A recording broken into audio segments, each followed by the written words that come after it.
Hi, I'm Peter Neal. I'm a designer. This nice Space Ages laptop has changed all my fonts for a nice Space Ages font. I'm going to quickly run through my experience in industry. It's relevant. I'm not just being like, oh yeah, I worked at Ninja Theory. I'm a ninja. It's going to talk through my experiences with engines along the road and leading to UE4. So as a Ninja Theory, we made Enslaved. That was UE3. Then I moved to Naughty Dog, made Uncharted 3, and The Last of Us. That's a proprietary sort of engine. That's actually very similar to Unreal, but more similarities than dissimilarities. And then I moved to Media Molecule, who just do what the flip they want with made-up hardware. It's absolutely bonkers. We're making dreams. So that's so now we're at a stage after using a bunch of different engines where we're kind of making an engine that is accessible enough that you can use it with a gamepad, and it feels gamey enough and accessible enough that young kids will be able to make their own games. So that's where we're going. So I was lucky enough out of uni to get an interview at Ninja Theory, and at this point I studied at UCLan just up the road. When I was studying there, we learned design theory and we learned practical art. So we learned 3D art and Maya and 2D art and Photoshop, but all of the design was very paper and pen theory stuff. So writing pitch documents and presenting them, and then writing game design documents and presenting them. But there was no practical experience with an engine like Unreal. And in my first interview there, I found out that they were prototyping in Unreal 3. And then I had another interview scheduled for 2 weeks down the road. So I just went home and bought Unreal Tournament, and it came with the engine, so I could use that, and it came with 20 hours of professional tutorials. So I literally just sat in my room and watched all 20 hours, and then that was about a week, and then went back through and followed along with the tutorials. That's another week. So I just paused the video every 10 seconds. It was I don't understand that. What is Node? What is Kismet? But eventually, after that arduous process, which wasn't that bad, it was quite wonderful actually. I made a level, and when I went down to the second interview, I just gave them a pen drive, and I was like, I learned Unreal 3, so now I'm hopefully a little bit more employable. And they didn't look at it, but they they didn't care. They were like, yeah, we know, Unreal's easy, man. You should get your head around it quite quickly. This isn't the level, but I couldn't find the level. I've clearly found the bloom setting on this level. And, that level was entirely built so I could show off the volumetric lights. Yes. So then I got a couple of years of actual practical experience using Unreal Engine 3, and we made Enslaved. So this shows a couple of things that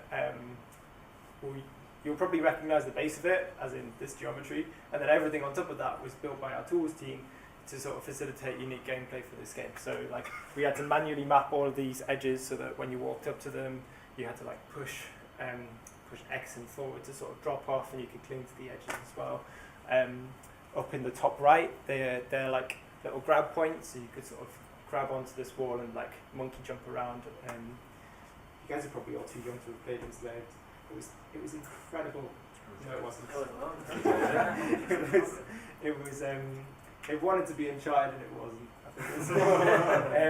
So there's another sort of bespoke system that we built on top of Unreal, which is a camera system. So just using splines, one will be measuring where the player is, one will be sort of where the camera is, and one is where the camera is looking. It's really fiddly and it's a pain in the bum. This is Kismet. Our very first prototype in our, what's it called now? A vertical slice. I always think of cakes. Our vertical slice was a very big learning experience in Kismet because everyone just dove in and just made what the heck they wanted, and everyone was working on the same level, and it looked like a spider's web from hell. So we very quickly laid down some ground rules about sort of you lay out your Kismet from left to right. Is it Kismet right? It is, isn't it? It's not. Okay. You lay it out from left to right. You go in a linear flow so that someone else who's working in your level can jump in and read it, read the flow of logic. comment every single thing you possibly can. That served us well throughout the whole thing. Next is just some superfluous screenshots that I found in my hard drive.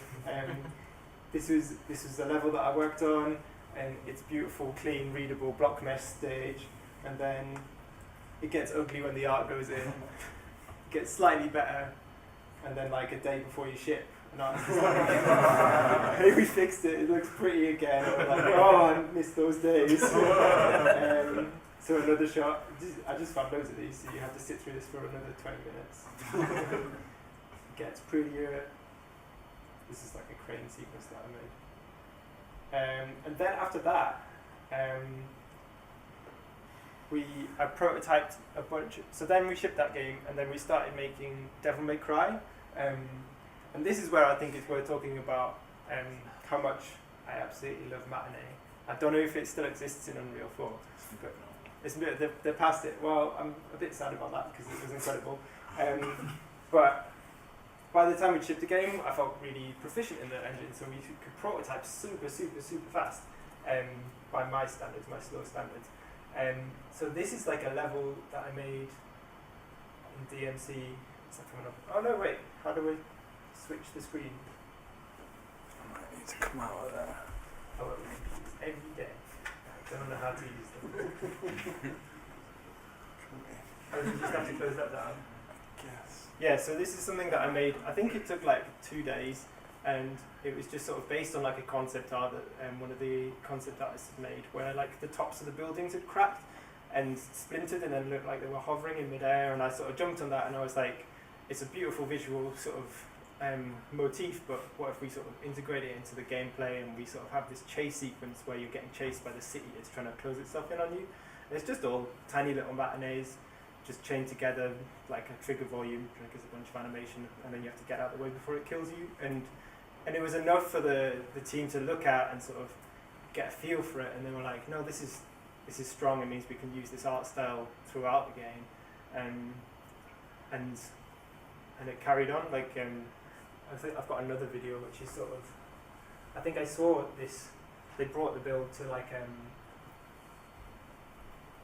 E3 when I was at Naughty Dog, and Yes, we are. don't love it, mate. And so then it was really quick to iterate on that animation, on that sequence, and then an artist built a bunch of art for it, and we just swapped out all of the assets out in the Matinee. It's really cool. I love like prototyping animations in Matinee. I just think it's really fluid and fun to use. So you don't have to watch this. It's all. Where am I? There we go. We should be back on track, hopefully. Let's see. No, I'll click on that.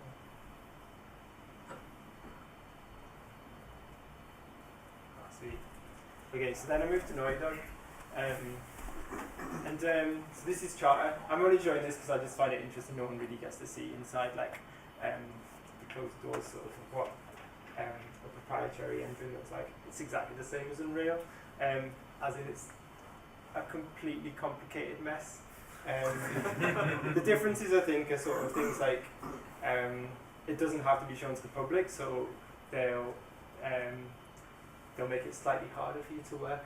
You don't have to make it like accessible, but I think also they sort of often sacrifice accessibility for precision sometimes. So we make all of our geometry in Maya, which means that you have to like import it, but Maya is obviously a tool that's totally catered for making geometry. So instead of like BSPs, you can import Maya when you want into Unreal as well. So that's a terrible example.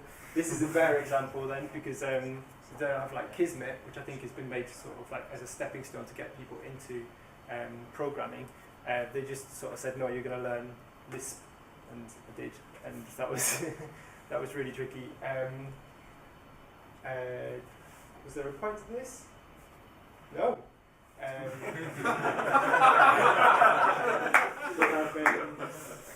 This is a picture of some nav mesh. Some animation taps, animation traversal action packs. That's not really very interesting. I've got. Alright, so you go like this. Holy shit, it works. Okay, I swore on the video, and that's not very good,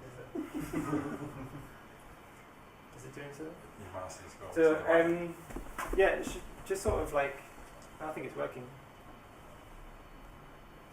I've just paused it because I'm reloading the level. So this was like a level that I made, and just to sort of, I don't know, communicate like how complicated tools can get when you're at the third game in the series, and they've made it all from scratch for that. Like, look at all of these options inside submenus that are completely unreadable, and they've probably been added because like 2 weeks before shipping Uncharted 2, they needed to fix a bug, so they added this feature that lets you see all the animation taps and hides all the geometry, and it's just like the quickest, most efficient way of like fixing that thing. All of my red errors in the top right, you can see I was just not very good at scripting or coding, and then you can turn on all the trigger volumes, which completely is a redundant feature because it means you can't see anything. But that level was super fun to make because like the whole level was like dynamically floating on top of these waves, so when you were fighting people, like they would be popping up and out of cover because like the geometry was changing, and it was like pretty sick. I think there's another video.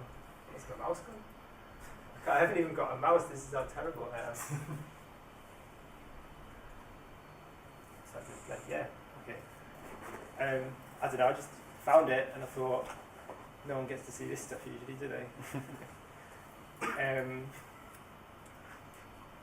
Go on, do some gameplay, little Drake. Just gonna do some gameplay. There, he did it. So because we made the sort of clambering system very sort of controlled in enslaved, we had to manually place all of the edges, but Naughty Dog had decided that they just sort of like work out the geometry and sort of like and they just automate the whole system, so all of the edges that are clamberable are just defined by like a ledge that is deep enough for Drake to grab onto, so it's quite interesting. Yeah, it was fun. The Last of Us was the same, so like it's the same engine. Oh, so it's worth mentioning that like prototyping animations at Naughty Dog was not nearly as easy as, I think most things were really comparable, but like animations were quite hard to prototype, which is another reason why I'll always like every year send a little love letter to Matinee being like, come back. This is like a little thing that I did for development I thought was interesting. So this is like a block mesh for a level I made in The Last of Us, and the final thing is actually like really, really similar, which is unusual. It just doesn't really happen. This isn't the first. This is the fifth iteration of this level. So, but that's still quite a short amount of iterations, I think, for a block mesh before you sort of settle on something that works. But this is how you want it to go, where you make a block mesh, and then when the artists come in and the animators come in, you don't pull the rug out from under them and start changing things. Like it's rare that happens, I think, but this is an example where it did happen.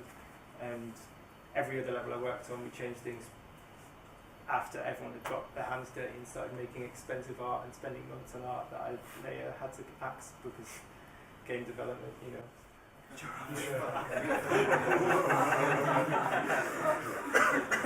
That's a giraffe, can't you tell? They're exactly the same.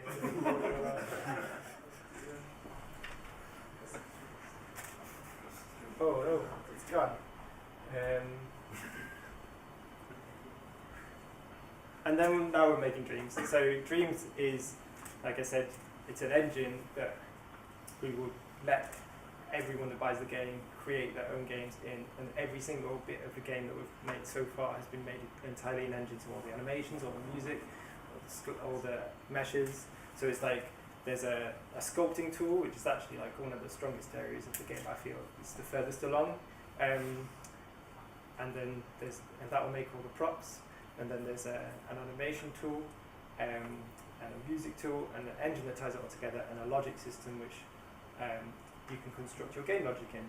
So it's like a weird undertaking, but like I've lost my flow. I don't know what I'm talking about. A bit like making Dreams, I think. But because they were making the engine for a long time, we prototyped in a lot of off-the-shelf editors just to sort of, I don't know, get an idea of what we wanted the gameplay to be until that point. But I think the main thing, is that like using all of these different types of editors along the way has informed how we will sort of make an editor that is accessible and not intimidating as well. I think that might be it. So yeah, Unreal was the first engine that I ever used, and I was really grateful that they had like 20 hours of professional tutorials at the start just to kick me off and like let me get into using engines. So I was able to teach myself, which was handy after spending 3 years at university where they didn't teach me it. So it's good. They do now. I'm being mean. Matinee is still the best, and now the font's changed. I don't know what this last bullet point is. I think it's experiences from using other engines will inform us creating dreams. So thank you. Has anyone got any questions or anything on that?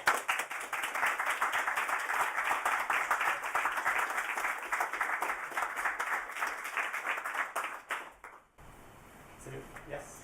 So when you're working on dreams as a designer, what's the kind of crossover with you working on design elements for the actual game? I don't know if there's some kind of single player experience or there's just a toolkit, but you spending time almost being like almost like an engine designer as well? Or? Not an engine designer I think sort of sounds very technical, but yeah, we will sort of so there is a single player element which is sort of like a Trojan horse to get the game into like everyone's houses, and then they realise, oh, this isn't really the point of it. The point of it is that the creation suite. But I don't think anyone's like that people don't usually go into a game to buy a creation suite. No. But we want to sell them one. But a lot of the time we are sort of developing the tools, especially sort of like trying to work out. I mean, if you design tools by way of sort of what you want to create, you end up with millions and millions of features. But we want to hone it down and curate it so that there's very few features, but they do a versatile amount of like interesting things. And we also want the act of learning the tools to be kind of like an invisible process. So as soon as you have like used one tool, say the animation tool, you've actually learned a bunch of like the groundwork for being able to make music, because they use the same sensibilities and the same metaphors. And that is something that I think like even Unreal, which is a super accessible editor, is a professional tool. It's for professional people, and if you're catering to professional people, you don't actually have to make it that I don't know, sort of that accessible. You're relying on people, the fact that they get paid to sit there 8 hours a day and learn the tool, so they have like, well, I can't go on Facebook because my boss will yell at me, so I guess I'll learn this tool. And like, but the dreams just have to be sort of like, it has to compete with like The Simpsons in terms of entertainment value, otherwise people will just switch it over. So we're trying to sort of curate it down to a small set of tools that people will think they're playing. I guess that's so yeah, we do a lot of, I'd say half and half. Flash, I should have said that. Any other questions at all? No? Well.